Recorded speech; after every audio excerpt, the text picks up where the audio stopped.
योगः कर्मसु कौशलम्. Dr. Kotak was awarded another scholarship to participate in a course titled Teaching English to Young Learners, TEYL, organized by U.S. Department of State, Office of English Language Program and University of Oregon American English Institute, a program of Department of Linguistics, and has received certificates from the U.S. Department of State. Currently, Dr. Kotak is working on a comparative study of Indian tribal women and Native American women. Apart from American literature, gender studies, women's writing, and marginal literature, Dr. Kotak is always an expert in English language teaching. Dr. Kotak has translated a number of plays, poetry, and non-fiction articles from Gujarati into English. Dr. Kotak has published a book titled Womanism, its application and contemporary relevance. She has also published a large number of scholarly articles in national and international journals. She has participated in presented papers in many national, international seminars and conferences. What a long journey and hard work done by Nutan Madam. You are so inspiring, Madam. Thank you, Madam. Today, she will give us a talk on contemporary theories. Without any further ado, I hand over today's session to Dr. Nutan Kotak, Madam. Madam, please. Thank you so much, Jayesh. It was in fact very tiring for me to listen to what I am, right? But you've done a brilliant job. Thank you so much. Sometimes you feel that there's a lot of an exaggeration, when we are being introduced. पर क्या करें, अब ये हमारी परंपरा है कि हमें गेस्ट को इंट्रोड्यूस करना पड़ता है, इसलिए करते हैं, राइट?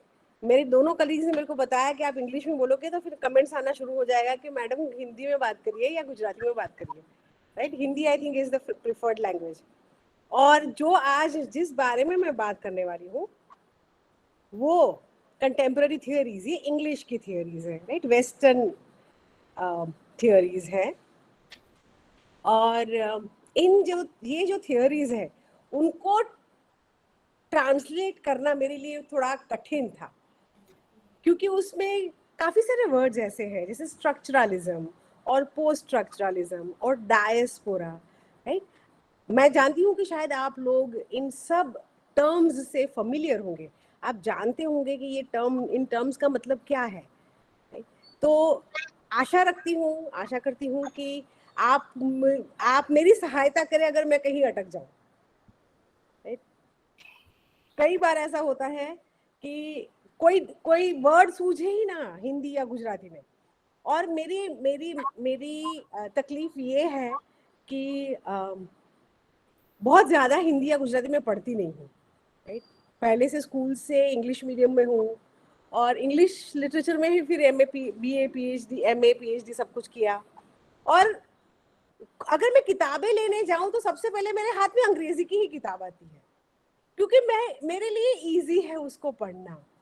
जैसे अगर कोई अंग्रेजी की किताब है वो मैं तुरंत खत्म कर देती हूँ, जबकि हिंदी या गुजराती की किताब हो तो उसको मुझे समय लगता है, उसको मुझे स्पेशली बैठना पड़ता है, फिर पढ़ती हूँ, फिर देखती हूँ, राइट? बाकी मुझे बहुत ही हिंदी लिटरेचर तो वन ऑफ माय फेवरेट्स, बहुत ही अच्छा लगता है मुझे.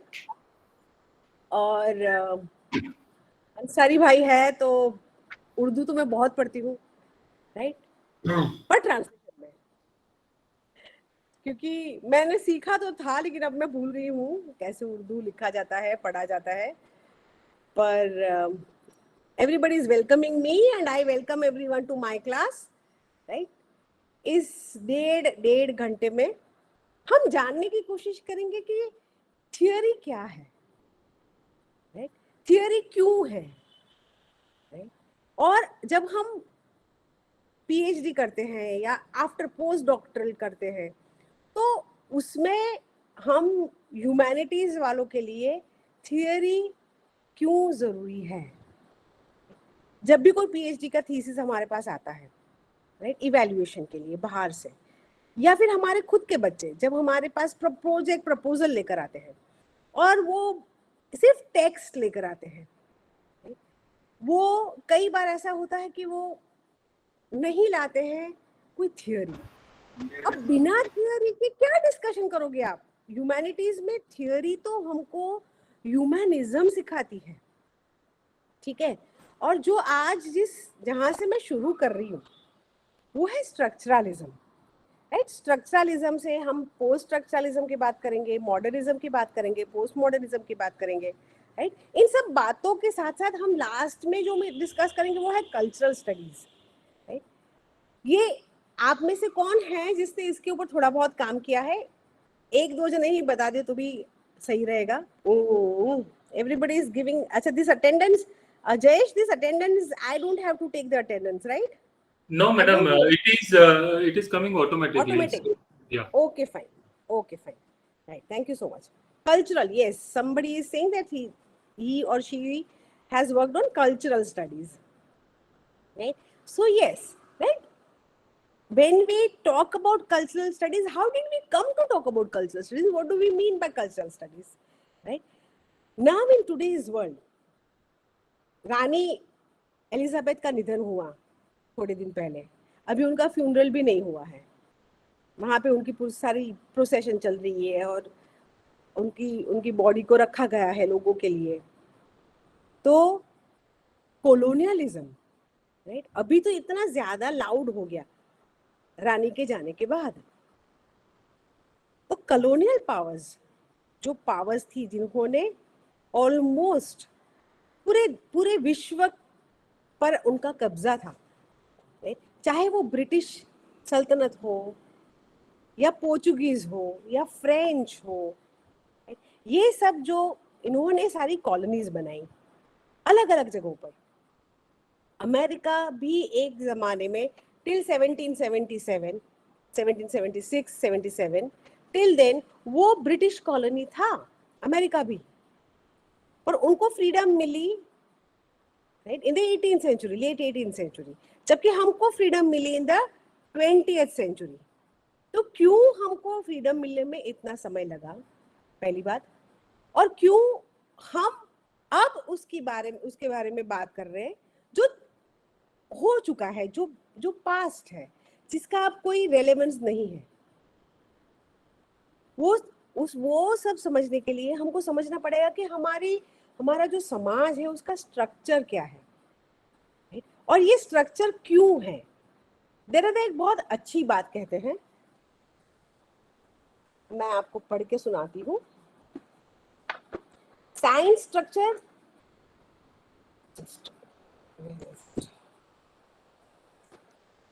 Structure, sign and in the discourse of human sciences करके जाक्स देरेदा का ऐसे है। उसमें वो कहते हैं कि हमें ये स्ट्रक्चर के बारे में सोचने की जरूरत क्यों पड़ी।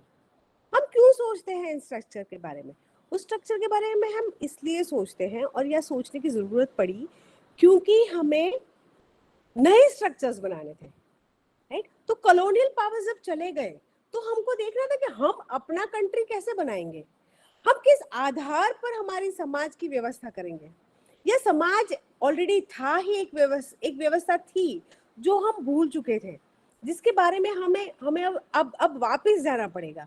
तो वो जब नया स्ट्रक्चर बनाने की जब बात आई, तब हमें जानने की जरूरत पड़ी कि एक्चुअल सोसाइटी जो है, समाज जो है, वो कौन से स्ट्रक्चर में बंधा हुआ है, राइट। और स्ट्रक्चर्स, हमारी भाषा जो है, राइट, स्ट्रक्चरलिज्म वो भाषा के साथ बहुत काम करता है, राइट। उसमें भाषा में कई चीजें ऐसी होती है, जैसे वर्ड्स, ये जो वर्ड्स है या सिंबल्स है, ये सब इन्हें साइंस कहते हैं, राइट। अब साइंस का मैंने ट्रांसलेशन करना रह गया है। Science, what are science called in Hindi?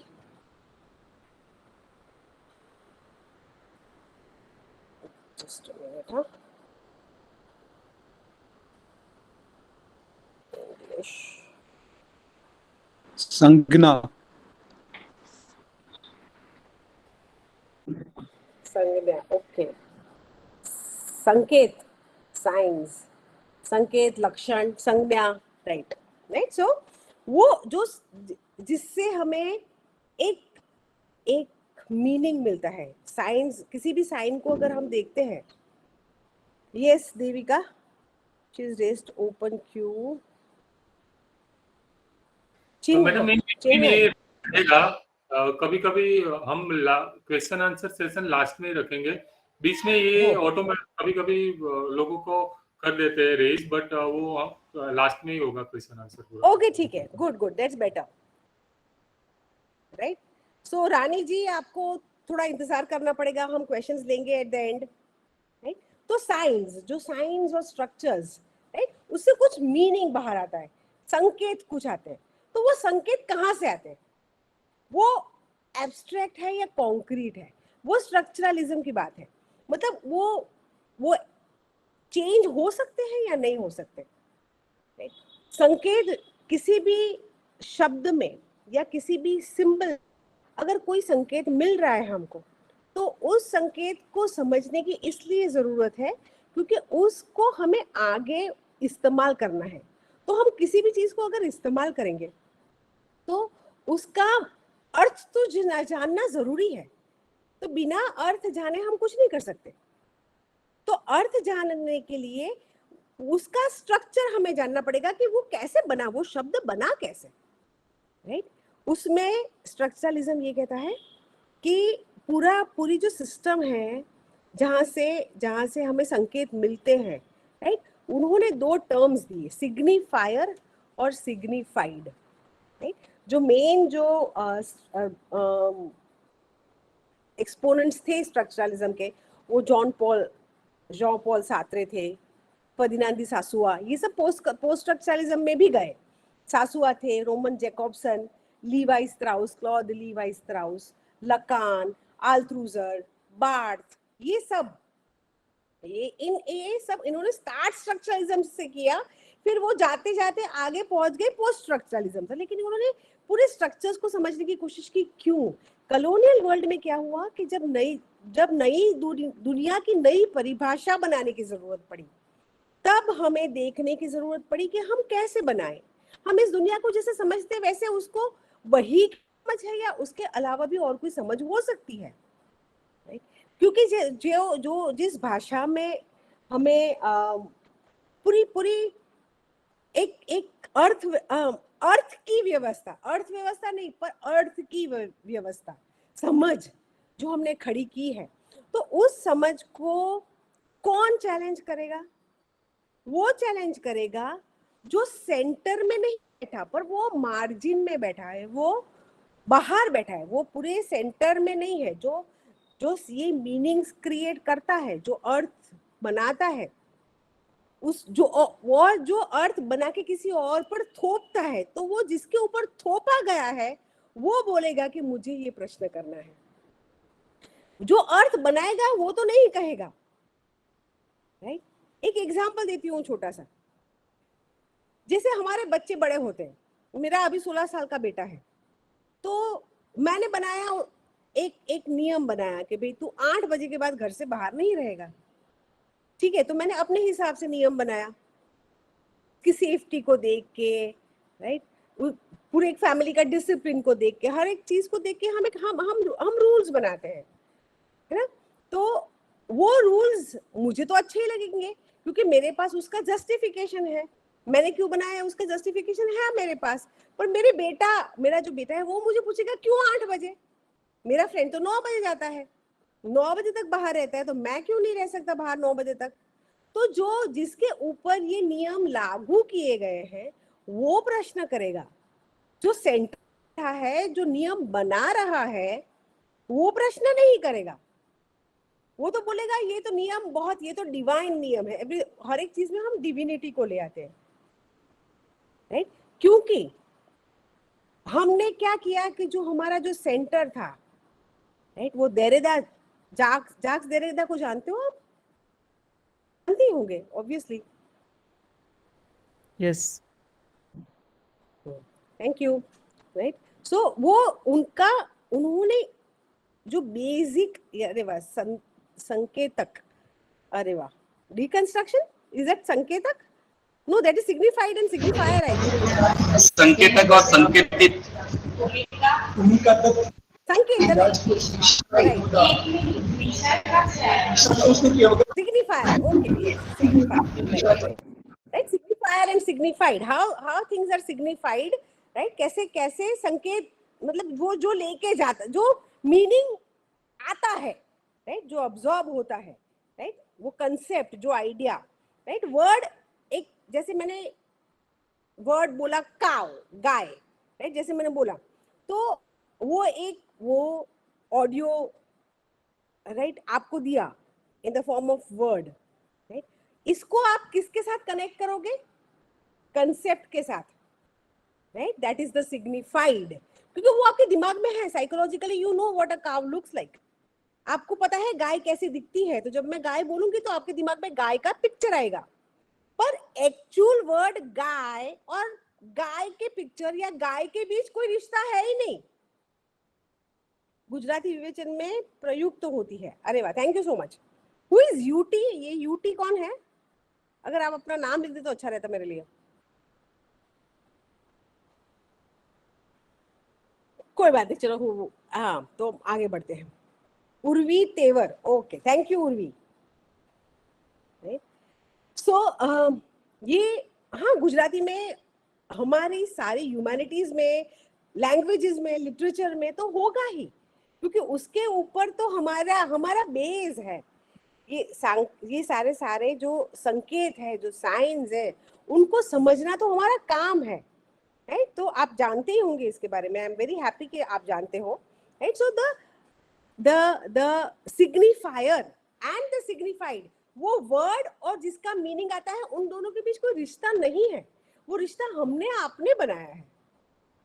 मैंने और आपने अग्री किया कि हाँ, इसको हम काव कहेंगे, इसको हम गाय कहेंगे, और उसको हम हाथी कहेंगे, राइट? वो हाथी तो अपने आप से नहीं कहेगा कि मैं हाथी हूँ, उसको तो पता भी नहीं है कि मैं हाथी हूँ, राइट? भाषा कैसे बनी गई, भाषा का मतलब क्या है? अब इतना डिफिकल्ट शिवांग कुमार आप लिखोगे तो मेरे को ही नहीं समझ में आएगा ये क्या है यार। This example we can find in Patanjali सब। अरे वाह, एक काम करो, आप लोग मुझे पढ़ा दो, मैं आपको पढ़ा देती हूँ। Arbitrary abstract relation, yes, arbitrary abstract, arbitrary, हाँ, आर्बिट्ररी एब्स्ट्रैक्ट, राइट? वो इज यादव। सॉरी, आर्बिट्रेरी को हिंदी में यादृच्छिक कहते हैं। अच्छा, ओके, वो जो आपने लिखा आर्बिट्ररी, वो मैं पढ़ भी नहीं पाऊंगी।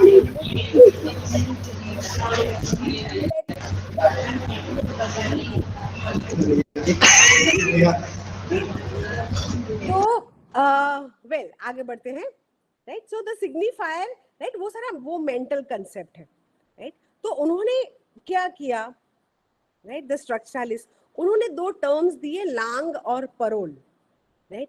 और लांग और परोल, उसका मुझे ट्रांसलेशन नहीं मिला, मैंने ढूंढने की कोशिश की और मुझे मिला नहीं, ठीक है? आपको अगर मिले तो आप शेयर कर सकते हो, but please write it in the comment box so that it's easier, we don't spend much time talking, as we can know, as you know, there's so many other things that we need to discuss, right? Contemporary theories के ऊपर lecture हुआ क्या अभी आप तक आपके? Langue, भाषा संरचना, very good, thank you so much Urvi, right? Langue, भाषा संरचना, और परोल को क्या कहते हैं?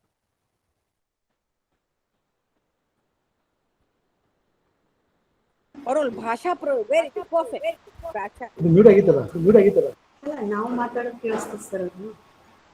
I think somebody Anusuiya Patil, okay, या, राइट? सो द सिस्टम, भाषा कैसे बनती है उसको लांग कहते हैं, राइट? उसके सिस्टम पूरा कि जिस कैसे भाषा बनी, और फिर उसका एक्चुअल यूज, वो परोल है, राइट? तो जब लांग बन रहा था, राइट, जैसे, तो वो ऑब्जेक्टिवली बन रहा था, वो सब्जेक्टिवली नहीं बन रहा था, पर उसका यूज जब करने लगे तो वो तो हम परोल करने लगे, उसका यूज बहुत डिफरेंट हो गया, सिचुएशन के आधार पे हो गया, स्पेस और टाइम के आधार पे हो गया, कई वर्ड्स जो पहले कुछ अलग उसका अर्थ था, अब उसका अर्थ कुछ अलग हो गया। तो लांग और परोल, राइट, वो दोनों भले ही भाषा के संबंध में हो, लेकिन उनका जब वो भाषा प्रयोग में ली जाती है तब वो पूरी बदल जाती है। तो उस बदलाव को स्ट्रक्चरलिज्म ने नजदीक से देखा और उन्होंने कहा कि जो इंडिविजुअल जो भी एक इंडिविजुअल होता है वो कैसे दोनों चीजों को मिलाता है, लांग और परोल को। लांग उसके पास है, राइट, वो ब्रिकोलाज के जैसे काम करता है, वो कोलाज बनाता है, ठीक है, वो कोलाज बनाता है, वो देरिदा का टर्म है ब्रिकोलाज, राइट, वेयर अलग अलग चीजों को लेकर वो एक बड़ा सा पिक्चर बनाता है, बड़ा सा कोलाज बनाता है। तो वो that is what Lang and Parole mean. And in fact what happens is it's a binary opposite, right? वो binary opposite मतलब दोनों एक दूसरे की बिल्कुल opposite है। हमको ऐसे लगता है कि ऐसे कैसे हो सकता है, जो भाषा की संरचना है उसी को लेकर तो हम भाषा का प्रयोग करते हैं, तो वो दोनों चीजें अलग कैसे हो सकती है। वो इस कारण अलग है क्योंकि हम भाषा को इवॉल्व करते रहते हैं, हम उसमें नए नए मीनिंग, नए नए अर्थ लाते रहते हैं, और उसके कारण हम उसके ऊपर जो एक्सपेरिमेंटेशन करते हैं लैंग्वेज का, वो eight the end of the day एक ऐसा कोलाज क्रिएट कर देता है, एक ऐसा पिक्चर क्रिएट कर देता है, जिसमें हमें ऐसा लगता है कि ये जो मीनिंग्स है वो चेंज हो ही नहीं सकते, राइट। इसी को लैंग्वेज को ऐसे ही यूज करना है, उसमें वो ऑब्जेक्टिव है, उसमें कुछ सब्जेक्टिव नहीं है, इंडिविजुअल मैटर नहीं करता है, क्योंकि ये तो ऐसा ही है और ऐसा ही रहेगा। ये स्ट्रक्चरलिज्म ने करने की कोशिश की कि उन्होंने बांधने की कोशिश की अर्थ को। उन्होंने ऐसा क्यों किया? क्योंकि तब अर्थ को बांधने की जरूरत थी। ये सब कौन सा समय था? Late 20th century, 1950s 1960s onwards की थी, जब एग्जिस्टेंशियलिज्म खूब चल रहा था, क्योंकि क्वेश्चन था एग्जिस्टेंस का। वर्ल्ड वॉर, स्पेशली यूरोप में 2 वर्ल्ड वॉर्स हुए थे, और वो उन 2 वर्ल्ड वॉर्स ने इंसान को एक ऐसे चौराहे पर लाके खड़ा कर दिया था कि वहां से उसको अपने आप को भी खोजना था, उसको सिर्फ समाज को नहीं खोजना था, उसने अपने आप को भी खोजना था, उस इंसान को, उस इंसानियत को खोजना था जो खो चुकी थी दोनों वर्ल्ड वॉर के वक्त। इसलिए ये स्ट्रक्चरलिज्म ने एक आइडिया देने की, एक बेस देने की जरूरत महसूस करी कि हमारे पास कुछ बेस होना चाहिए जिसके आधार पर हम एक नया स्ट्रक्चर खड़ा कर दें, जिस आधार पर हम अपनी ह्यूमैनिटी को वापस ले आए। तो उन्होंने एक स्ट्रक्चर बनाया और ऐसा डिसाइड किया कि ये ऑब्जेक्टिव है, इसमें सब्जेक्टिविटी का काम ही नहीं है, ठीक है। वो एक ऑथर है, वो किताब लिख के चला जाएगा, उसका अब किताब में उसका कोई काम नहीं है, ठीक है। उसमें अब मीनिंग क्या है? मीनिंग तो ऑलरेडी आ गया, क्योंकि मीनिंग को चेंज नहीं कर सकते, वो तो स्ट्रक्चर के अंदर ही है, राइट। कैसे हम प्रयोग करते हैं भाषा का, और हमारे लिए भाषा क्यों इतनी इंपॉर्टेंट है? क्योंकि हमारा काम ही भाषा के साथ है, और भाषा की विविधता, राइट, उसकी सटल्टीज, उसमें उसका इंपॉर्टेंस है।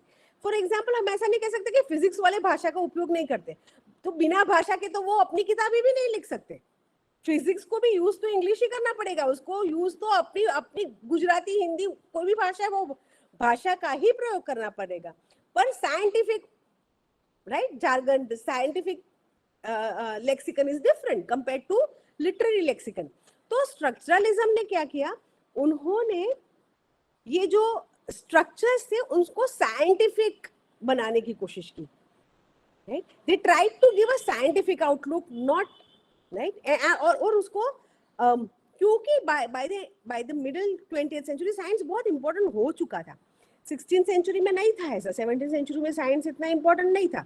उसमें अगर कोई समझ चर्च ने दे दी तो बस वो फाइनल हो गई, उसमें फिर क्वेश्चन नहीं करेगा कोई।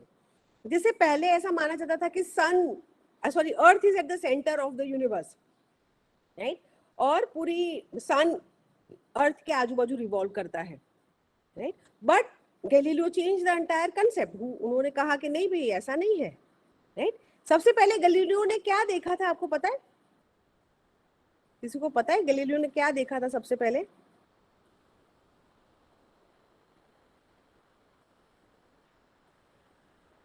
Does anybody know? He saw Jupiter and its moons. उन्होंने पहली बार जब टेलीस्कोप से देखा तो उन्होंने जुपिटर के आजू बाजू मून्स देखे, right?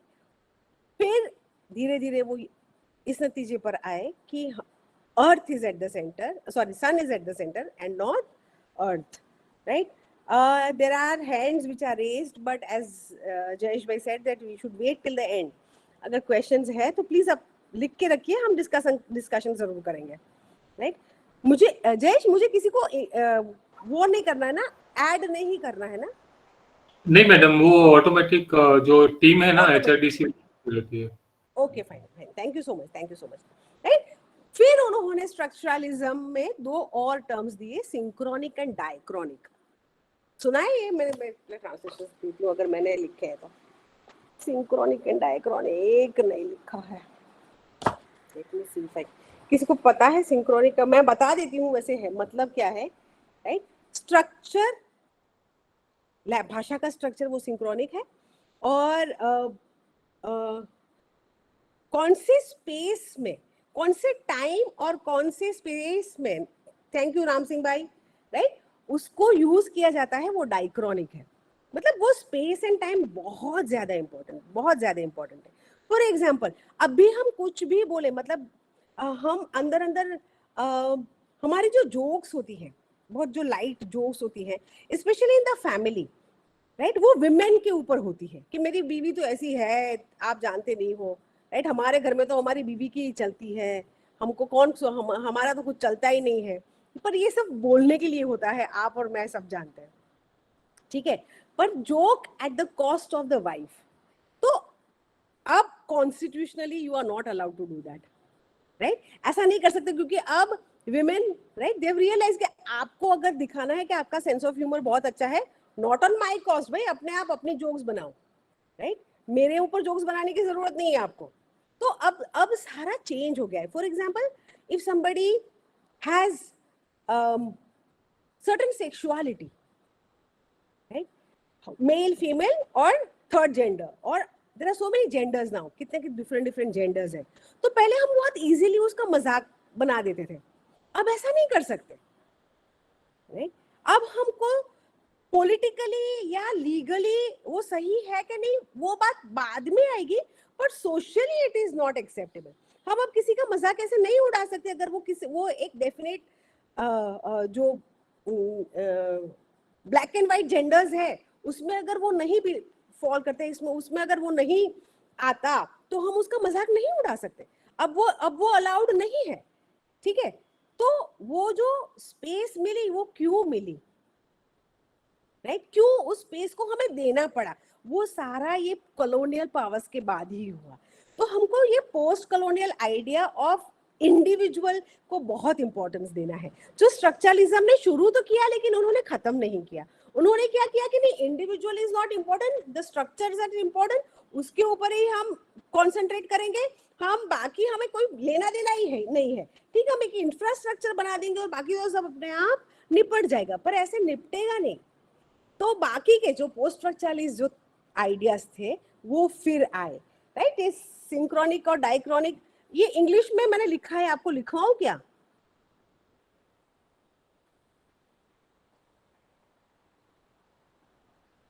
If somebody can say yes, और सिर्फ मैसेज में अगर लिख दो तो कोई, या फिर क्योंकि इसी में से आपको क्वेश्चंस भी मुझे देने हैं ना, आपको आप एग्जाम भी देंगे, कोई बात नहीं, चलो अगर आप बोलोगे।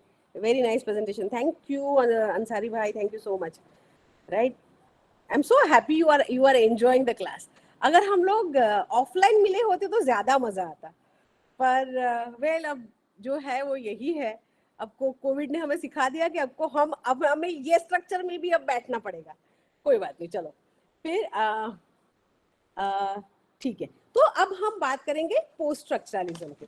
तो पोस्ट स्ट्रक्चरलिज्म क्या था, ठीक है? स्ट्रक्चरलिज्म और फॉर्मलिज्म ने क्या किया कि उन्होंने कहा कि नहीं, सोशल वो इम्पोर्टेंट नहीं है, मतलब सोसाइटी इज नॉट सोशल और हिस्टोरिकल कॉन्टेक्स्ट इम्पोर्टेंट नहीं है, जबकि हम और आप सब जानते हैं कि नहीं, सोसाइटी सोशल कॉन्टेक्स्ट के बगैर हम लिटरेचर को समझ ही नहीं सकते, हिस्टोरिकल कॉन्टेक्स्ट के बगैर हम लिटरेचर को समझ ही नहीं सकते। अभी जो हो रहा है वो जब जब अभी जो लिटरेचर लिखा जा रहा है वो जब आज से 100 साल बाद जब उस लिटरेचर को हम पढ़ेंगे तो उससे हमको पता चलेगा कि समय कैसा था, क्योंकि हम बिना कॉन्टेक्स्ट के बात ही नहीं कर सकते। बिना कॉन्टेक्स्ट के हर एक चीज को हमें कॉन्टेक्स्ट में डाल के देखना पड़ेगा। फॉर एग्जाम्पल, एक छोटा सा एग्जाम्पल दे दूं मैं आपको कि शेक्सपियर में हैमलेट आपने सुना होगा, शायद पढ़ा भी होगा कई लोगों ने। तो उसमें जो हैमलेट का कैरेक्टर है वो अपनी माँ को बोलता है कि frailty that name is woman, तुम पर भरोसा, औरत जात पर हम कभी भरोसा कर ही नहीं सकते। तुमने जैसे अभी मेरे पापा के मृत्यु के 3 महीने बाद ही अगर तुमने ये मेरे चाचा के साथ शादी करना तय किया है, इसका मतलब कि तुम मेरे पापा को भी प्यार ही नहीं करती थी, तुम इतनी खराब हो, तुम इतनी निर्लज हो। और अगर औरत, और वो कहता है कि औरत जात पर हमें भरोसा नहीं कर सकते, अगर मैं तुम पर भरोसा नहीं कर सकता तो मैं किसी पर भी, औरत जात पर नहीं करूंगा। तो इस आधार पर हम शेक्सपियर को एंटी वुमन नहीं कह सकते ना। क्यों नहीं कह सकते? क्योंकि शेक्सपियर एंटी वुमन नहीं थे उसको उस समय। और क्यों हैमलेट ने ऐसा कहा? क्योंकि उसकी माँ ने ऐसा किया। उसको नहीं पता था कि उसकी माँ उसको प्रोटेक्ट कर रही है। उसने नहीं देखा था कि भी जो इंसान मेरे पिताजी को मार सकता है वो मुझे भी मार सकेगा अगर उसको पता चलेगा कि मेरे से कोई खतरा है। तो मेरी माँ ने क्यों उससे शादी करने की हाँ कही? क्योंकि वो मुझे प्रोटेक्ट करना चाह रही है। तो ये कॉन्टेक्स्ट हमको देखना पड़ेगा, वो स्पेस एंड टाइम को हमको देखना पड़ेगा, राइट? बिना स्पेस और टाइम के हम कुछ नहीं कर सकते। और स्ट्रक्चरलिज्म की गलती यही थी कि उन्होंने कहा कि नहीं, हम हिस्टोरिकल कॉन्टेक्स्ट की बात नहीं करेंगे, कि हम सोशल कॉन्टेक्स्ट की बात नहीं करेंगे। नहीं, तब कई सारे ऐसे लोग आए जैसे जूलिया क्रिस्टेवा, ठीक है, या she talked about feminism, right? Then Derrida जो आए, राइट? वो देरेदा ने क्या कहा? देरेदा ने क्या किया कि उन्होंने बोला कि ये स्ट्रक्चर्स है क्या, राइट? ये सेंटर्स किसने बनाए? उन्होंने, आपने पढ़ा है क्या ये किसी ने पढ़ा है structure, sign and play in the discourse of human sciences? Deconstruction theory, the theory of deconstruction, right? विखंडन, वही मैंने ट्रांसलेट किया है, पता नहीं कितना सही है। आप ज्यादा जानते हो हिंदी गुजराती वाले, बाकी सब्जेक्ट्स वाले ज्यादा जानते हो, मैं थोड़ा कम ही जानती हूँ। हाँ, विखंडनवाद, yes, that is deconstruction. Okay, so deconstruction में ये पोस्ट स्ट्रक्चरलिज्म में था। ठीक है, कितना टाइम अभी मुझे पहले से बता देना। हाँ, अभी तो घंटा है मेरे पास, पर कई बार ऐसा होता है कि जितना सोच के आते उतना बोल नहीं सकते। मैं घड़ी ऐसे रख देती हूँ, वैसे ऊपर भी है घड़ी, राइट? डिकंस्ट्रक्शनिज्म, yes, right? तो उसमें उन्होंने, देरेदा ने क्या कहा कि नहीं, राइट, सेंटर किसने बनाया? पहली बात तो जो सेंटर में बैठा था उसने सारे नियम बना दिए, और जो वेस्टर्न फिलोसॉफी है, जो वेस्टर्न ट्रेडिशन है, वेस्टर्न थियोरेटिकल ट्रेडिशन है, उसमें उन्होंने क्या किया कि पहले गॉड को सेंटर में रखा, ठीक है? फिर गॉड का प्रतिनिधि कौन होगा? पुरुष ही होगा, क्योंकि पुरुष ने ही तो गॉड बनाया है, राइट? अब प्लीज झगड़ना नहीं मेरे साथ, ये देरेदा कह रहे हैं। हाँ, आप ये नहीं कह देना कभी खुदा ने हमको बनाया। हाँ, व्हाटएवर, डिकंस्ट्रक्शन की बात करते हैं, राइट? सो पहले नॉट थॉरली लर्न, ओके, अच्छा, उर्वी, राइट? हाँ, तो थोड़ा जानते हो डिकंस्ट्रक्शन के बारे में, लेकिन पूरा नहीं जानते हो, कोई बात नहीं। तो आज हम बताएं, मैं डिकंस्ट्रक्शन, थोड़ा सा डिकंस्ट्रक्शन भी मैं डिस्कस करूंगी। तो उन्होंने क्या कहा कि ये जो सेंटर है, जो सेंटर बना, तो वो सेंटर में पहले किसको रखा? खुदा को रखा, गॉड को रखा, फिर उसका प्रतिनिधि कौन है? अगर खुदा नहीं है, खुदा तो हर जगह नहीं है, फिर उसका प्रतिनिधि पूरे पूरे विश्व का सेंटर है भगवान। फिर आया अर्थ, राइट? तो अर्थ का कौन होगा? मैन होगा। क्यों? क्योंकि आदम को बनाया था ना भगवान ने पहले, सबसे पहले। Bhanuben welcome, I am so happy to see you. बहुत अच्छा लगा आप ज्वाइन हुई है, तो बहुत ही अच्छा, आपको यहाँ देख के मुझे बहुत अच्छा लग रहा है, right? Phallocentrism, yes, very much phallocentrism, right? Even Swarna Bharti Ivani, yes, of course, right? So the man, right? The man was at the center, right? फिर अगर मैन नहीं है, हम इस स्ट्रक्चर को अपने फैमिली के हिसाब से समझेंगे। चलो, तो जैसे पापा, generally man is the centre और the boss of the family, ठीक है, जनरली, राइट? अगर पापा नहीं है, राइट, और मम्मी के पास बच्चा आता है और कहता है कि मम्मी मुझे पिकनिक पे जाना है, तो मम्मी क्या कहेगी? पहले तो उसको डिसीजन नहीं लेना है, पहले तो उसको मना करना है।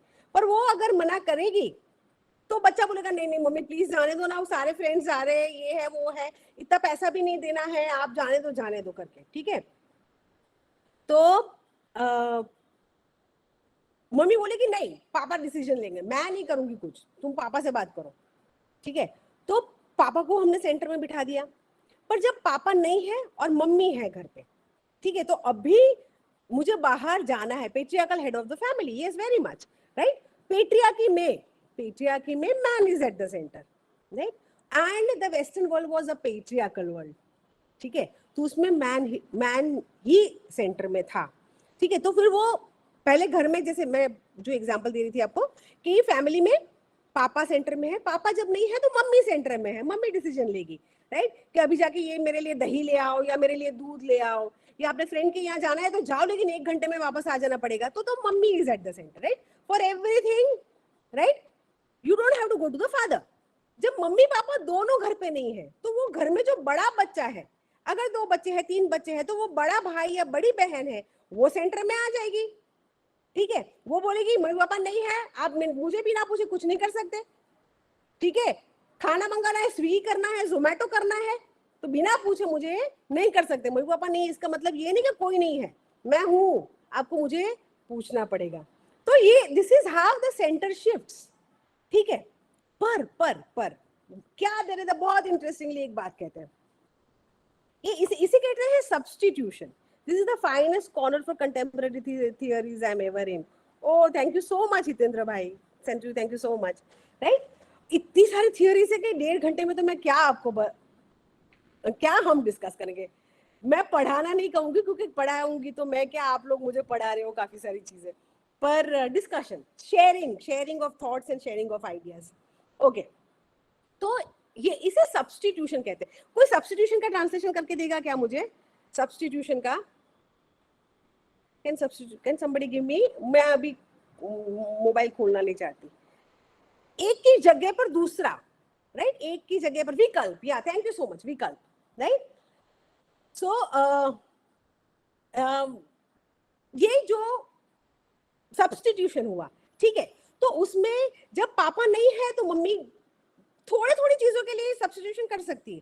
लेकिन अगर सोचो आप कि शादी का डिसीजन लेना है, ठीक है, तो वो मम्मी अपने आप नहीं ले सकती, तो वो सेंटर बोलेगा नहीं भाई, मैं हूं, मेरे अलावा ये डिसीजन आप नहीं ले सकते हो। मैं 1 हफ्ते बाहर क्या गया, तुमने तो बेटी की शादी करवा दी, तो वो नहीं हो सकता, ठीक है? तो the absolute authority still lies with the centre, ठीक है? तो ये देरेदा ने कहा, क्यों भाई, तुमको किसने सेंटर में बिठाया? अब सब, राइट, सबको ये हक बनता है कि मैं भी सेंटर में आऊं। और देरेदा को ये विचार क्यों आया, राइट? देरेदा को इसलिए वो विचार आया क्योंकि वो ज्यू था, ज्यू मतलब यहूदी था। और आप जानते हो कि 20th सेंचुरी में यहूदियों का क्या हाल हुआ था हिटलर के राज में, ठीक है? और वो सिर्फ 20th सेंचुरी में ही नहीं हुआ marginalisation, yes, very much, thank you Ivani, स्वर्ण भारती, राइट? सो वो सिर्फ वहां तब से नहीं हुआ, राइट? वो हुआ कब? 2000 years बैक, जब जीसस को उन्होंने क्रॉस पे चढ़ाया था। यहूदियों का ऑपरेशन तब से चल रहा है, ठीक है?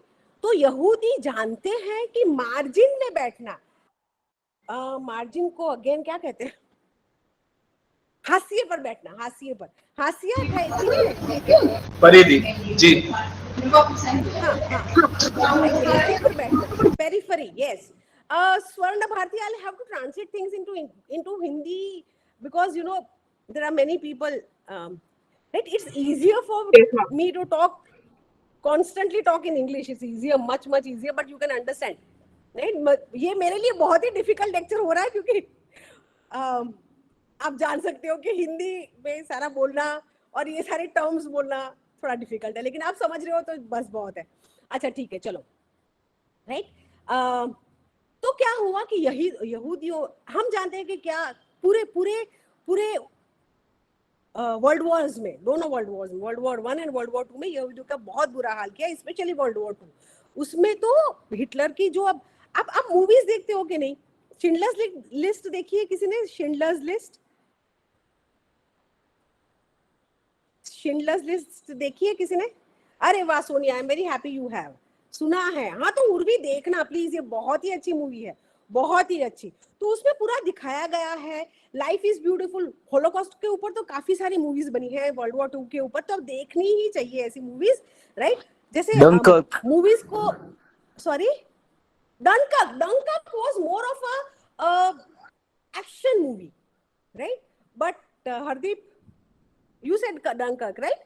But Yeah. well, But whatever. it reveals the poverty of Europe, especially Britain and France against Germany. Yes, it does. Very madam आपका साउंड बहुत कम आ रहा। मेरा साउंड कम आ रहा है? मेरे हाँ जी। No madam, it's okay ma'am, वो आपका नेटवर्क प्रॉब्लम। हाँ शायद अनुसुईया आपका नेटवर्क प्रॉब्लम है। Girl in the red coat, yes Sonia, yes, thank you. Okay, shall I continue? Yes madam. Yeah ma'am. Okay fine. Yeah, तो वो यहूदी थे, तो वो जानते थे कि मार्जिन पे बैठना क्या होता है, हाशिए पर बैठना क्या होता है। वो जो सेंटर में बैठा है ना, उसको कभी पता नहीं चलेगा कि रेसिज्म क्या होता है, कास्टिज्म क्या होता है, क्योंकि आप तो सेंटर में बैठे हो, तो आपको तो उसकी जलन कभी महसूस हुई ही नहीं है। तो आप कैसे जान सकते हो कि क्यों औरतों को फेमिनिज्म चाहिए, क्यों उनको अपने फैमिली में भी राइट्स के लिए फाइट करना पड़ता है, ठीक है? तो सारा ये जो सारी छोटी बातें हैं, पर ये बहुत बड़ी बन गई कब? पोस्ट स्ट्रक्चरलिज्म में। देरेदा ने कहा कि ये जो सब्स्टिट्यूशन है ना, उसमें सेंटर अपने आप को सब्स्टिट्यूट होने नहीं देता है। वो बोलेगा नहीं भाई, अंदर खेलो आप। मम्मी कभी बड़ी बहन को अपना चार्ज दे दे, बड़ी बहन कभी अभी मंजली वाली को अपना चार्ज दे दे, लेकिन पापा का चार्ज कोई नहीं ले सकता। वो एब्सोल्यूट कंट्रोल तो पापा के पास ही रहेगा। ये देरेदा समझाते हैं हमें डिकंस्ट्रक्शन में कि क्यों इस स्ट्रक्चर को तोड़ने की जरूरत है, इसको डिकंस्ट्रक्ट करना पड़ेगा, इसको तोड़ना पड़ेगा, क्योंकि किसने पापा को सारे राइट्स दिए, राइट? सारा पावर किसने दिया, राइट? किसने कहा कि आप स्ट्रेट हो, आप गे नहीं हो, आप लेस्बियन नहीं हो तो आप अच्छे हो, राइट? किसने हमको ये सारे वर्ड्स है ना, वो बहुत कॉन्टेस्टेड वर्ड्स है। स्ट्रेट का मतलब क्या हुआ, ठीक है? कि आप गे हो या आप लेस्बियन हो, ये अब सारे क्वेश्चंस आने लगे, सारी आइडियाज, सारे थॉट्स अब आने लगे। सब पूछने लगे कि क्यों भाई, किसने बिठाया आपको सेंटर पे? फिर देरेदा समझाते हैं कि क्यों हमने ऐसा स्ट्रक्चर बनाया। एक स्मॉल एग्जांपल देते हैं देरेदा। वो कहते हैं बोरोरो मिथ, एक मिथ की बात करते हैं, ठीक है? और मिथ, उस मिथ को the myth of creation, right? उसको कहते हैं मिथ ऑफ क्रिएशन। तो क्रिएशन जब से शुरू हुआ, ठीक है, तो man woman who was at the centre, Adam, right, क्यों एडम पहले आया, क्यों ईव बाद में आई, राइट, कैसे ये सब हुआ, क्यों हुआ, राइट, किसने देखा, right, just because physically man was more powerful. और जब हम इंसान, ये बात बहुत अच्छी तरह से युवल नोआ हरारी ने समझाई है सेपियंस में, अगर आपने पढ़ी हो तो। आपने पढ़ी है, किसी ने पढ़ी है सेपियंस बाय युवल नोआ हरारी? Yes, madam. अरे वाह, आई am so happy Hardeep, right, you must remember that in this, right, उन्होंने समझाया है कि कैसे हम हंटर गैदरर से जब हम आए, हम क्या करने लगे, फार्मिंग करने लगे, हम खेती करने लगे, ठीक है, जब हम खेती करने लगे तो हम क्यों, हमें पोजेशन की जरूरत पड़ी, क्योंकि अगर हमने कोई खेत बोया, ठीक है, तो वो हमारे, मेरी मेहनत है ना, तो मैं किसी और को नहीं लेने दूंगा, ठीक है, तो फिर वो हम लोग ने फिर वो बाड़ बनानी शुरू की, ठीक है, कि ये तो मेरा है, किसी और का नहीं है, मैं इसी किसी और को नहीं दूंगा, राइट, क्योंकि इसमें मैंने मेहनत की है। फिर धीरे धीरे उसमें से सोसाइटी शुरू हुई, और उसमें से फिर सिर्फ ऐसा नहीं हुआ कि सिर्फ जमीन पर हमने अपना हक जमाना शुरू किया, हमने इंसानों पर भी अपना हक जमाना शुरू किया। ये मेरी बीवी है, ये मेरे बच्चे हैं, ठीक है।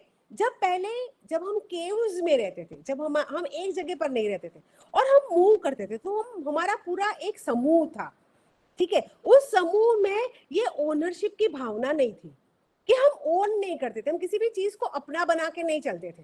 पर ये सब कब शुरू हुआ, जब हम फार्मर्स बन गए, जब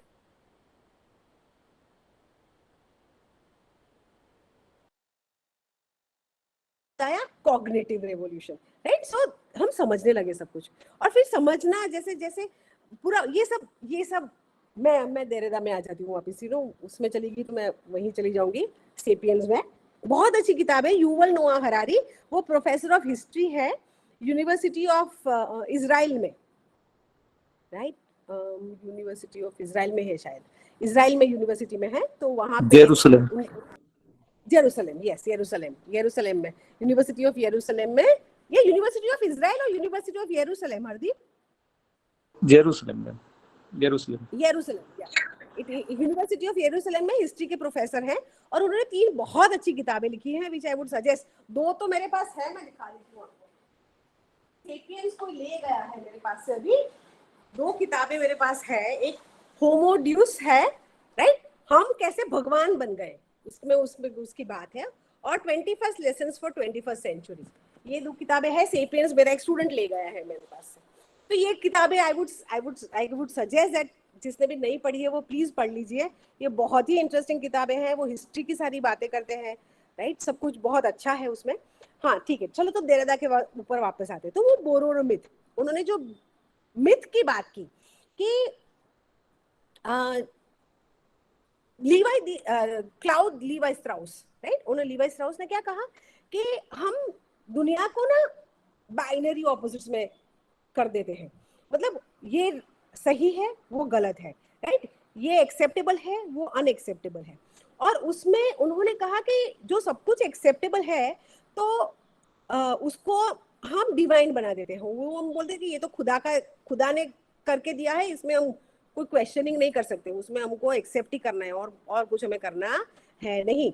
तो वो हमने कल्चर और नेचुरल डिवाइड, राइट, उसके ऊपर देरेदा बात करते हैं कि जो कल्चरल होता है, ठीक है, वो टाइम स्पेसिफिक होता है और स्पेस स्पेसिफिक होता है, समझे आप, मतलब जो ह्यूमंस ने बनाया, वो जो कल्चरल है, मतलब जैसे हम गुजरात में हैं, तो अब तो हमारे मोदी जी हमने दिल्ली को दे दिए हैं, देश को दे दिए हैं, तो अब ढोकला जिसे लोग खमन, जो हम यहाँ पे खमन बोलते हैं, वो वहाँ पे ढोकला बोलते हैं उसको, तो वो अब बहुत फेमस हो गया है।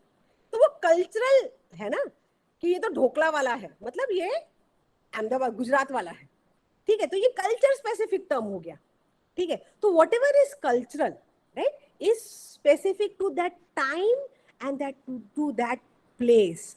फॉर एग्जाम्पल, जैसे पेट्रियार्की जैसे पावरफुल पहले थी वैसे अब नहीं है, तो वो पेट्रियार्की तो है, प्लेस तो सेम है, लेकिन टाइम बदल गया, तो अब क्वेश्चन करने लगे हम. ठीक है, तो वो बात, वो कल्चर स्पेसिफिक, इतना समझ गए. And what is natural? Natural something which is universal and spontaneous, अचानक से हो जाए, ठीक है, और जो हर जगह सेम हो, जिस जो होता है और उसके परिणाम भी सेम हो, उसे हम नेचुरल फिनोमेना कहते हैं. कल्चरल और नेचुरल डिवाइड जो है, मतलब जो हम जिस चीज को, राइट, जिस भी चीज को हम चेंज नहीं करते, राइट. जैसे अगर किसी ने किसी को थप्पड़ मारा अमेरिका में, तो आंसू तो आएंगे. अगर आप प्रोटेस्ट कर सको तो ठीक है, आप सामने मार सको तो ठीक है, नहीं मार सको तो आपकी सोशल पोजीशन, आपकी सोशल उसके ऊपर है, ठीक है. पर राइट, वो थप्पड़ मारोगे तो आंसू तो आएंगे, ठीक है. और वो थप्पड़ अगर आपको इंडिया में कोई मारेगा तो भी आंसू आएंगे. तो वो नेचुरल फिनोमेना है, ठीक है, कि आपको रोना अमेरिका में भी आएगा, इंडिया में भी आएगा. उसको उन्होंने किया कि जो नेचुरल है वो कल्चरल नहीं हो सकता, और जो कल्चरल है वो नेचुरल नहीं हो सकता, ठीक है. जो कल्चर टाइम और स्पेस स्पेसिफिक है वो नेचुरल नहीं हो सकता. इसमें उन्होंने कहा कि एक स्कैंडल है. क्या स्कैंडल है? वो डेरेदा कहते हैं कि इंसेस्ट मतलब जो ब्लड रिलेशंस होते हैं उनमें फिजिकल रिलेशनशिप होना, जैसे माँ बेटे में, बेटी बेटे, दो भाई बहन में, सगे भाई बहन में, और बेटी और बाप में, उसे इंसेस्ट रिलेशन, इंसेस्टुअस रिलेशनशिप कहते हैं, ठीक है.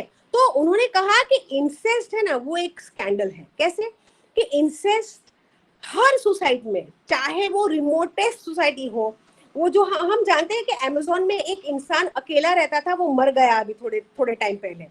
तो ऐसी कई कम्युनिटीज है जो अमेज़न फॉरेस्ट में रहती है, उनको बाहर की दुनिया के साथ कोई लेना देना नहीं है. ऐसी कम्युनिटीज यहाँ पे अंडमान निकोबार में भी है, राइट. ऐसी ट्राइबल कम्युनिटीज है जिनको बाहर की दुनिया से कोई लेना देना ही नहीं है. वो बिल्कुल उन्होंने अपनी दुनिया बना के रखी है. तो वहां जाओ आप, या यहाँ आओ, अपनी सिविलाइज, जिसे हम सो कॉल्ड सिविलाइज्ड वर्ल्ड कहते हैं, दोनों में कहीं भी आप जाओ, उसकी मान्यता नहीं है. ये जो क्लोज फिजिकल रिलेशनशिप्स है उसकी मान्यता कहीं नहीं है, कहीं भी. वो कहीं भी जाओ, कहीं भी, कोई से भी, हाँ पारिवारिक, हाँ ये पारिवारिक हो सकता है, कौटुंबिक व्यभिचार, okay, yes, thank you Jayesh, right. So जो फैमिली में वो आप नहीं कर सकते, उसकी मान्यता कहीं भी नहीं है. तो आप इसको कल्चरल कहोगे या नेचुरल कहोगे?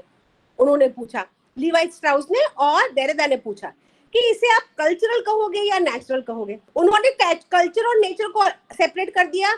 जो यूनिवर्सल है वो नेचुरल है, ठीक है, और जो specific time and space specific है वो कल्चरल है. उन्होंने दो डिस्टेंसेस कर दिए, ठीक है. पर अब उन्होंने क्या कहा कि ये जो इंसेस्ट प्रोहिबिशन है कि आप ऐसे रिलेशनशिप्स नहीं, उसको कल्चरल कहोगे, ठीक है. Trupti is saying it should be called cultural, right? Though it is universal, yet it is cultural. Why? If it was universal, if it was divine, then there would be no children who would be born out of such relationships. But we know, हम जानते हैं, हम पढ़ते रहते हैं कि ऐसे relationships में भी बच्चे होते हैं. तो अगर नेचर वो अलाउ नहीं करता, तो ऐसे तो उसमें बच्चे होते ही नहीं कभी. तो उन्होंने कहा कि ऐसे जैसे ये डिवाइन मीनिंग्स दे दिए है ना हमने, कि भी ज्यूस खराब, क्रिश्चियंस अच्छे, राइट, पूरा कास्ट सिस्टम, पूरा रेस सिस्टम, पूरी रेस सुपीरियोरिटी, कास्ट सुपीरियोरिटी, ये जो सुपीरियोरिटी है वो गलत है, उसे चेंज करना पड़ेगा.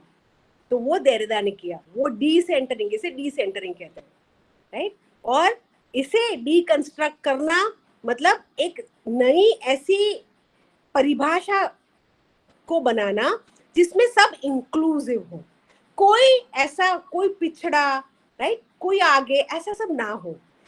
सबको सेंटर के जो लाभ है, प्रिविलेज, उसको प्रिविलेज कहते हैं, वो सबको मिले.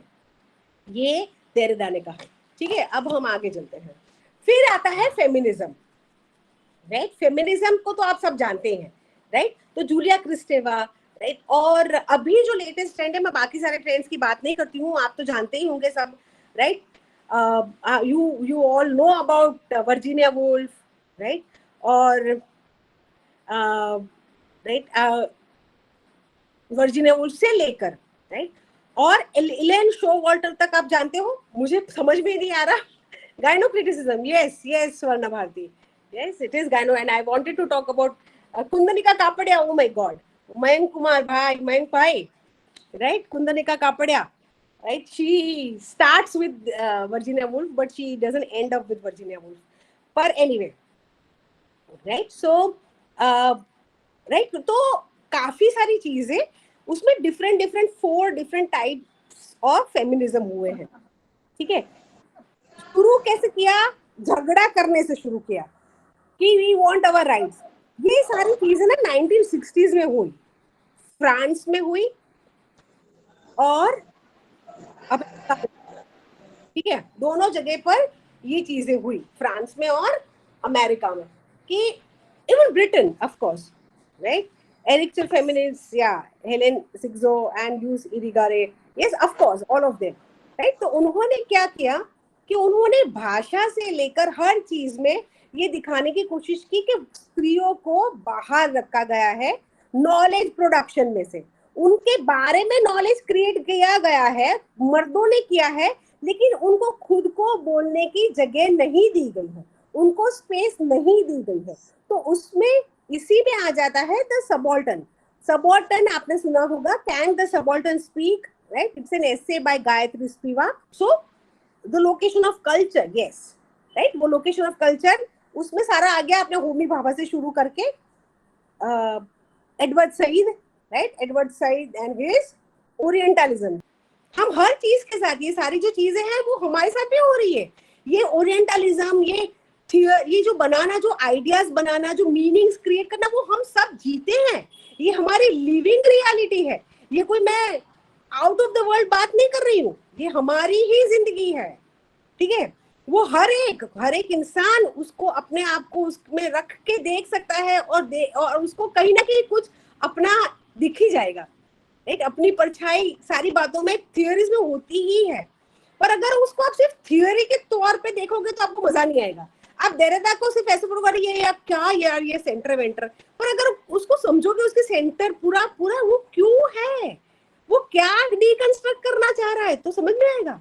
जैसे ओरिएंटलिज्म, ओके, तो उसमें उन्होंने कहा कि जो सारी नॉलेज सिस्टम है वो कहाँ से शुरू हुई, यूरोप से शुरू हुई।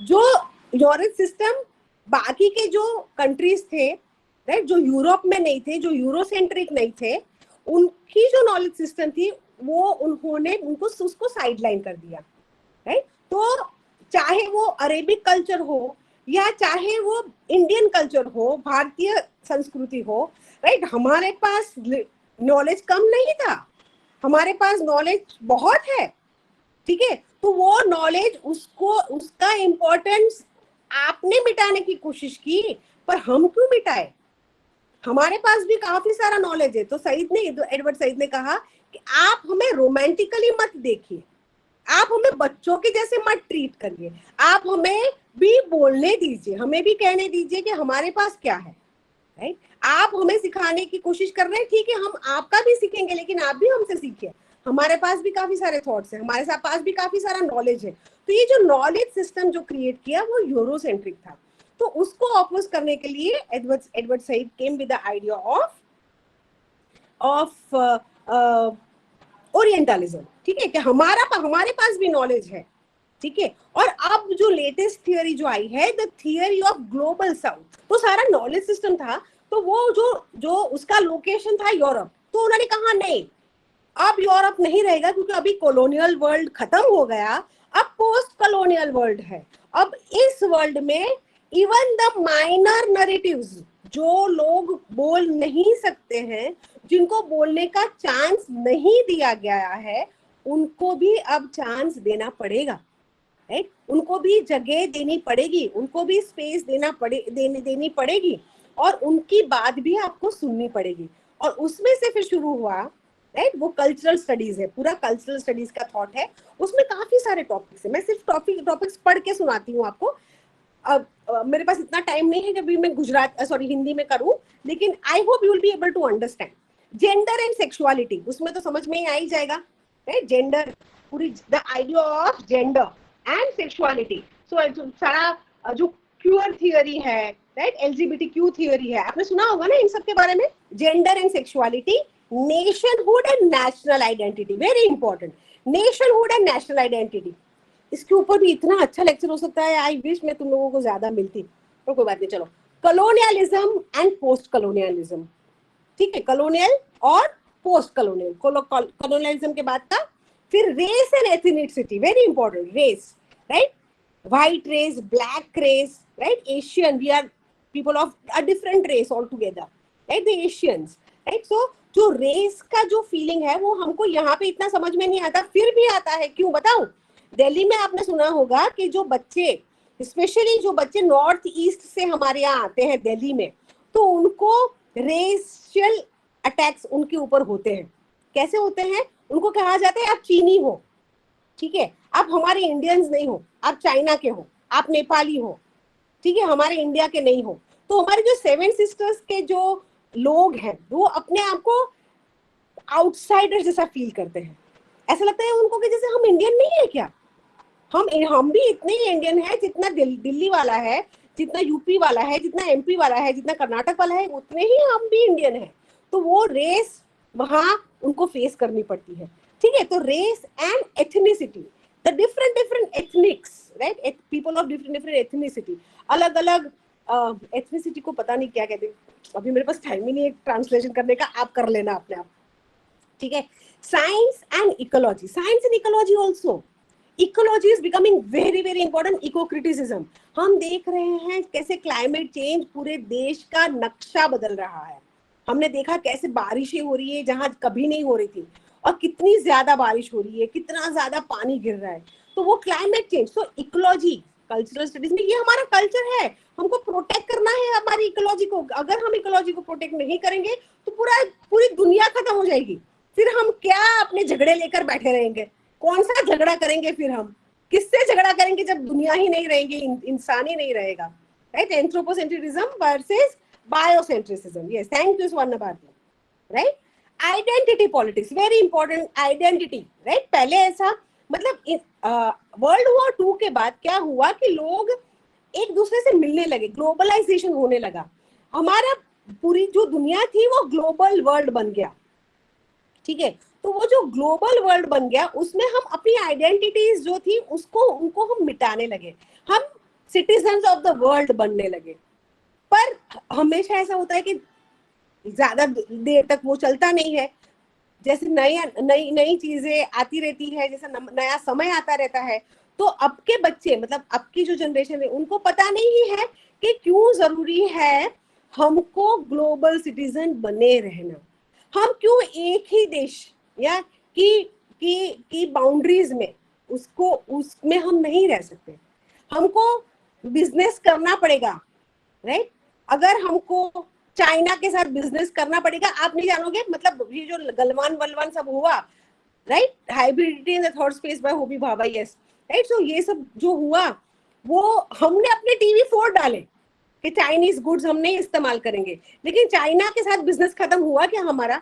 क्योंकि जो दिखता है वही बिजनेस नहीं है, बहुत सारी चीजें हमको चाइना से इंपोर्ट करनी पड़ती है, बहुत सारी चीजें हम चाइना को एक्सपोर्ट करते हैं, ठीक है। तो ऐसा मतलब ये बातें होती है। तो हम आइसोलेशन में नहीं रह सकते, हम एक अपनी दुनिया में नहीं रह सकते, हमको बिजनेस करना पड़ेगा, हमको हमारे दुश्मनों के साथ भी हाथ मिलाना पड़ेगा। अगर हमारी गैस की पाइपलाइन उनकी जमीन पर से आ रही है तो, ठीक है। तो ये सब जो बातें हैं, ये ग्लोबलाइजेशन की बातें हैं, राइट। वो उसमें हमको आइडेंटिटी पॉलिटिक्स को साइड में रखना पड़ेगा। हमको आइडेंटिटी पॉलिटिक्स में समझना पड़ेगा कि हमारी ह्यूमन आइडेंटिटी ही नहीं रहेगी अगर हम मिलजुल के नहीं रहेंगे। तो उसमें इट्स अबाउट दैट। पेडागोजी, कैसे पढ़ाओगे आप, राइट, आप कैसे पढ़ाओगे? एब्सर्डिज्म वो तो बहुत पीछे रह गया हितेंद्र भाई, राइट। हम जैसे सिलेबस डिजाइन करते हैं, तो सिलेबस में हमको क्या पढ़ाना चाहिए, क्या नहीं पढ़ाना चाहिए, किसकी ज्यादा जरूरत है, किसका इंपॉर्टेंस है, राइट। वो सब भी बच्चों को क्या सिखाए हम हमको अपने बच्चों को सिखाना पड़ेगा कि बेटा अपने क्लाइमेट को चेंज कर होते हुए बचाने के लिए आपको चेंज होना पड़ेगा, तो वो सारी पेडागोजी भी हमको चेंज करनी पड़ेगी, ठीक है। तो politics of aesthetics, right, aesthetics में आया, right, canonical literature and marginal literature, दो लिटरेचर्स पॉलिटिक्स ऑफ एस्थेटिक्स में आए, राइट। कैनोनिकल लिटरेचर मतलब now we even talk about post pedagogy, yes very much, right। So now right, so क्या कह रही थी मैं, एस्थेटिक्स, राइट। तो एस्थेटिक्स जो है वो canonical aesthetics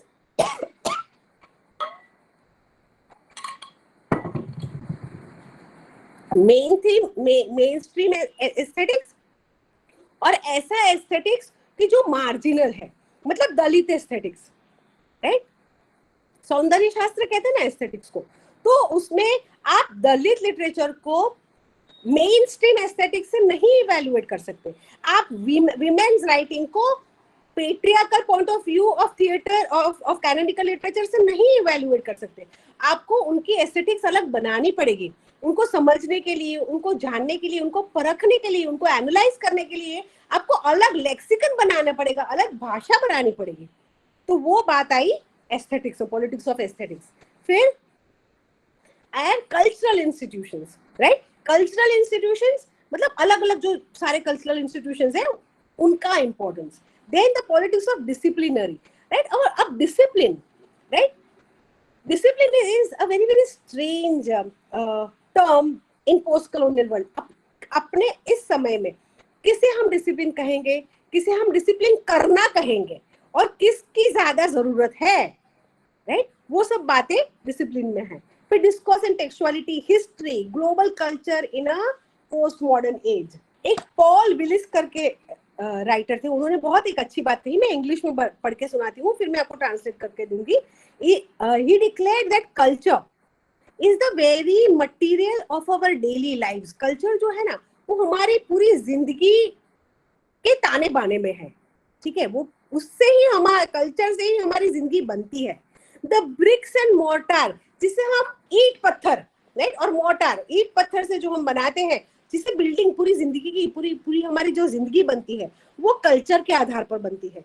and offer most common place understandings, हमारे जो कॉमन प्लेस अंडरस्टैंडिंग्स है उससे हम अपनी जिंदगी की इमारत खड़ी करते हैं।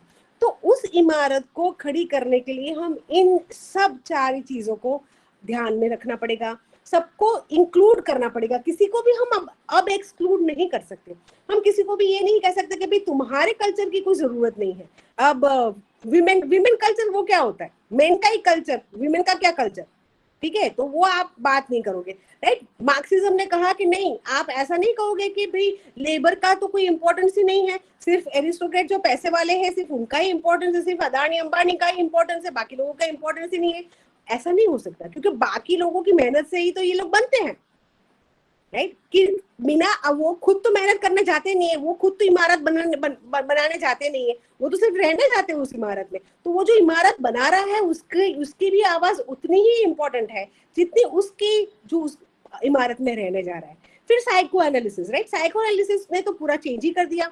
हम कैसे अपने आप को एक अलग ही हमारा जो परसेप्शन है अपने आप के लिए वो कितना ज्यादा सब्जेक्टिव है, ऑब्जेक्टिव नहीं है, वो साइको एनालिसिस से हुआ। सारी जो थियोरीज है वो थियोरीज ये बहुत ह्यूमनिस्टिक थियोरीज बन गई। इनको इसने ह्यूमंस को बीच में लाके खड़ा कर दिया, और वो ह्यूमन नहीं जो पावर सेंटर में ऑलरेडी था, पर ऐसा ह्यूमन की जिसकी आवाज नहीं थी, राइट, जो बोल ही नहीं सकता था, जिसको कोई स्पेस ही नहीं दे रहा था। तो वो स्पेस क्रिएट की कल्चरल स्टडीज ने, ओरिएंटलिज्म ने, डीकंस्ट्रक्शन थियोरी ने, राइट, पोस्ट स्ट्रक्चरलिज्म ने, राइट, कि उसमें सिर्फ उन्हीं लोगों की बातें नहीं की जाएगी जिसका आय बहुत बड़ा है, मतलब सिर्फ राजा और रानियों की या पॉलिटिकल लीडर्स और बाकी सारे लीडर्स की ही बात नहीं होगी, सबकी बात होगी, सारे के सारे अपना मत दे सकेंगे, राइट। तो वो बहुत ही ज्यादा इगैलिटेरियन बात हुई, वो शुरू हुई स्ट्रक्चरलिज्म से और आके खत्म होती है, खत्म तो नहीं होती है लेकिन आई है यहाँ तक, right, post humanism now, yes, right, यहाँ तक आके खड़ी रह रही है, राइट। और पोस्ट ट्रूथ की बात जो हरदीप सिंह कह रहे थे, राइट, पोस्ट ट्रूथ का मतलब ये होता है कि ट्रूथ को मैन्युफैक्चर करना। जैसे ट्रूथ को तो हम ऐसे देखेंगे ना कि वो तो उसको मैन्युफैक्चर नहीं कर सकते, ट्रूथ तो ट्रूथ है, ठीक है। लेकिन आज के जमाने में, in this world of mass media, in this world of social media, हम ट्रूथ्स को भी मैन्युफैक्चर करने लगे हैं। कैसे? आप जानते हो पूरा कैसे? हम पोस्ट ट्रूथ के वर्ल्ड में चले गए हैं। Yeah, thank you, madam.